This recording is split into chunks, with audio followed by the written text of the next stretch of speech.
Kirk Douglas had ruled Hollywood for 30 years, with the kind of commanding presence that made lesser men step aside and studio executives scramble to please him. On a golden July night in 1970, surrounded by the industry elite at his Malibu beach house, he looked across the party and saw Steve McQueen, the motorcycle-riding rebel who represented everything wrong with the new generation of actors. What happened next would silence Douglas's legendary ego and prove that real authority can't be inherited, bought, or performed. It has to be earned through fire. The Pacific Ocean suddenly sounded like applause for what was about to unfold. If you respect the real Steve McQueen, subscribe to Steve McQueen Untold Legacy. July 1970. Malibu, California, Kirk Douglas's beachfront estate, where the golden sand met million-dollar architecture, and Hollywood's most powerful figures gathered to celebrate another successful year of controlling America's dreams.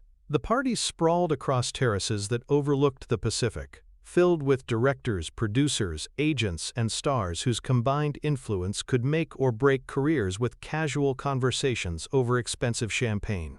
Chinese lanterns hung from palm trees that had been imported and positioned for maximum visual impact, creating atmosphere that looked more like a movie set than a private residence. The sound of waves mixed with laughter, clinking glasses, and the kind of deal-making conversation that happened when people who owned entertainment empires relaxed enough to discuss business without lawyers present. Kirk Douglas, 53 years old, moved through his own party like a general reviewing troops that had been assembled for his inspection. 30 years of stardom had given him the kind of authority that came from proven success across multiple decades, from dramatic roles that had defined masculine heroism to business decisions that had made him wealthy beyond most people's imagination of wealth. His legendary chin and penetrating eyes had intimidated opponents on screen and off, creating screen presence that made audiences believe he could handle whatever challenges scripts demanded, while making other actors understand that sharing scenes with Kirk Douglas required bringing superior preparation or accepting secondary status. Tonight, surrounded by people whose careers he had influenced and whose respect he commanded without question, Douglas was in his element, the established king holding court in his domain, secure in authority that seemed as permanent as the Malibu coastline itself. Steve McQueen, 40 years old, stood apart from the main party crowds with the restless energy that characterized his approach to social situations where he was expected to network and schmooze with industry power brokers. Fresh from completing Le Mans preparation, he wore simple clothes that looked expensive but not showy, maintaining the authentic edge that had made him distinctive in a business filled with manufactured personalities. His pale blue eyes observed the party dynamics with analytical attention that most people mistook for antisocial behavior, but was actually strategic assessment of power structures and social hierarchies that he navigated according to his own rules rather than established protocols.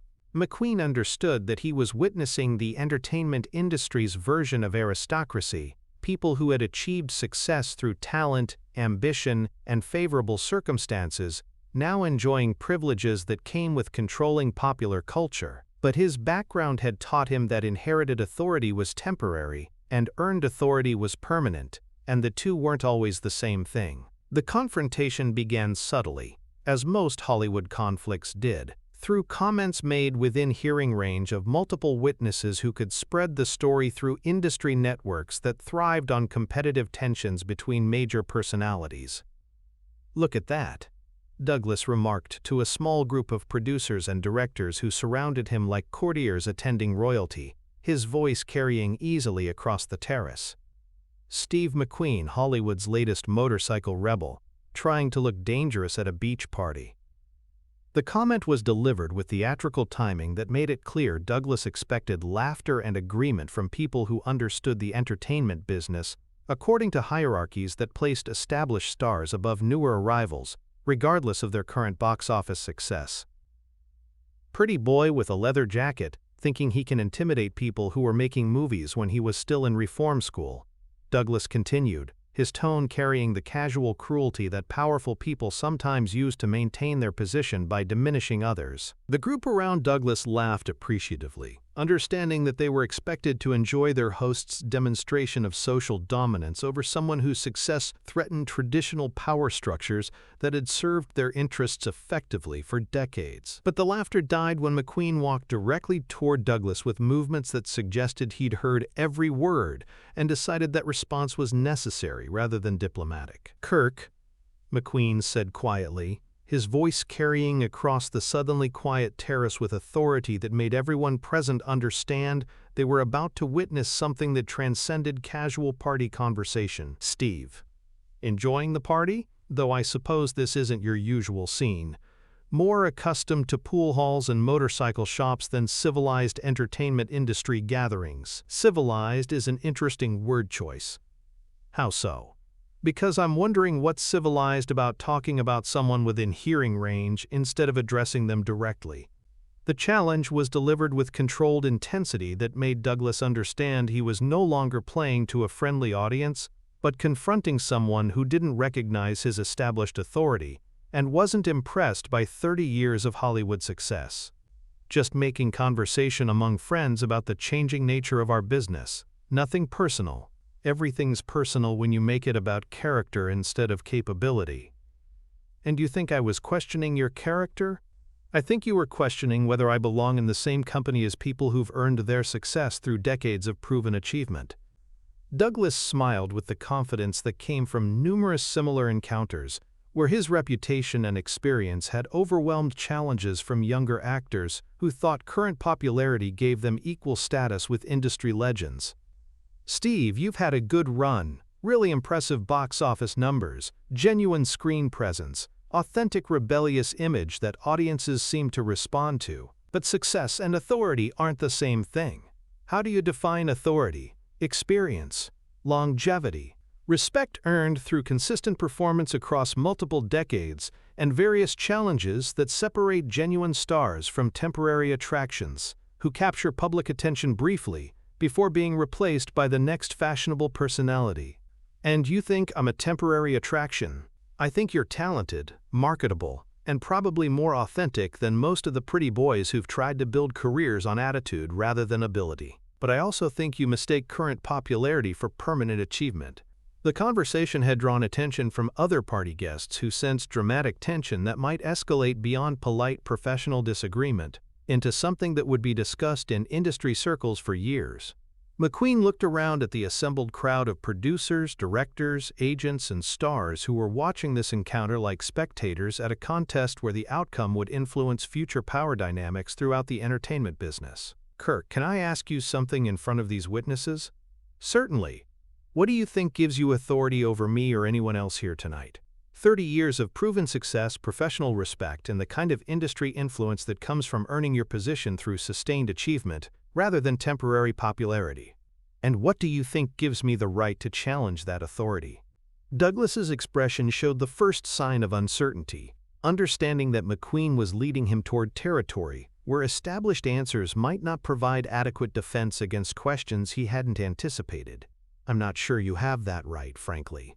"Then let me explain it." McQueen stepped closer, his movement creating subtle shift in the party atmosphere that made everyone present understand they were witnessing something that would either confirm established hierarchies or challenge them in ways that could change how Hollywood power structures functioned. "Your authority comes from success that was built during a time when studios controlled actors' careers, when established stars were protected from competition, when audiences had limited choices about entertainment options. That's how the business worked, successfully, for people who were already successful. But that system is changing, Kirk. Audiences want different kinds of heroes now. They want authenticity instead of manufactured charisma, real experience instead of performed toughness, honest rebellion instead of scripted authority. And you think you represent that change?" "I think I represent what happens when someone who earned their toughness through necessity meets someone who learned their toughness through acting classes." The insult was delivered with surgical precision that made everyone present understand they were witnessing more than professional disagreement. This was generational conflict between different definitions of what authentic masculinity looked like and how it should be earned. "Steve, Are you seriously suggesting that your reform school experience makes you tougher than someone who's survived 3 decades of Hollywood competition? I'm suggesting that surviving reform school, military service, factory work, and motorcycle racing gives me different perspective on toughness than someone who learned to project authority by playing characters who were tough. Both valuable for different purposes. Maybe. But only one of them produces people who can back up their attitude when circumstances require proof rather than performance. The party had gone completely quiet, except for ocean waves that provided soundtrack to confrontation that everyone recognized as potentially career-defining for both participants. And you think this is one of those circumstances?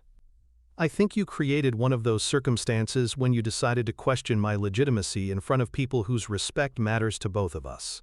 Douglas understood that he had miscalculated the situation by assuming that McQueen would accept established hierarchies and defer to industry seniority, rather than challenging authority through direct confrontation that forced everyone present to choose sides. What exactly are you proposing, Steve? I'm not proposing anything. I'm just explaining why your 30 years of success don't intimidate me the way they intimidate people who mistake reputation for capability. And you think capability matters more than reputation in our business. I think capability is what creates lasting reputation, while reputation without capability is just borrowed authority that disappears when circumstances demand proof. McQueen looked around at the assembled crowd of Hollywood power brokers who were watching this exchange with fascination that mixed professional interest with personal entertainment. Kirk, these people respect you because you've been successful for a long time and because you project confidence that makes them believe you can handle whatever challenges arise. That's valuable. But respect based on projected authority disappears the moment that authority gets tested by someone who doesn't recognize it as legitimate. Such as yourself. Such as anyone who's earned their position through circumstances that didn't provide the luxury of studio protection, established systems, or inherited advantages. The confrontation had reached the point where Douglas had to either escalate by making good on his implied threats about industry influence, or acknowledge that his traditional sources of power weren't effective against someone who operated according to different rules. Steve, what do you want from this conversation? I want you to understand that the new generation of actors didn't get where we are by accepting that previous generations automatically deserved deference because they were successful under different circumstances. And I want you to understand that success isn't permanent, and attitude without achievement is just temporary noise that gets replaced by the next fashionable rebellion. Then we understand each other perfectly. McQueen extended his hand toward Douglas with gesture that could be interpreted as either peace offering or challenge, depending on how Douglas chose to respond to the situation he'd created through his initial comments. Douglas accepted the handshake, understanding that he'd encountered someone whose authority came from different sources than his own, but was equally legitimate, according to standards that mattered to audiences who would ultimately determine whose careers survived changing industry conditions. Steve, you've got more substance than I initially gave you credit for. And you've got more flexibility than I expected from someone who's been on top as long as you have. The party gradually resumed normal conversation patterns, but everyone present understood they'd witnessed something significant about how Hollywood power structures were evolving to accommodate different kinds of authority, based on different kinds of experience and different relationships with audiences who were changing their definitions of what authentic heroism looked like. Years later, when industry historians analyzed the transition from classical Hollywood to modern filmmaking, they would note that confrontations like this one had been necessary for establishing new hierarchies based on different criteria than studio system success and traditional masculine authority. Both Douglas and McQueen had learned something valuable about generational change, professional respect, and the difference between inherited authority and earned legitimacy in a business where audience preference ultimately determined whose approach to entertainment would survive and prosper. The Malibu beach party had become accidentally historic, providing neutral ground where old and new Hollywood could meet, test each other's claims about authority and authenticity, and discover that mutual respect was possible even when fundamental philosophies about success and legitimacy differed significantly. Subscribe to Steve McQueen Untold Legacy for stories they never told you.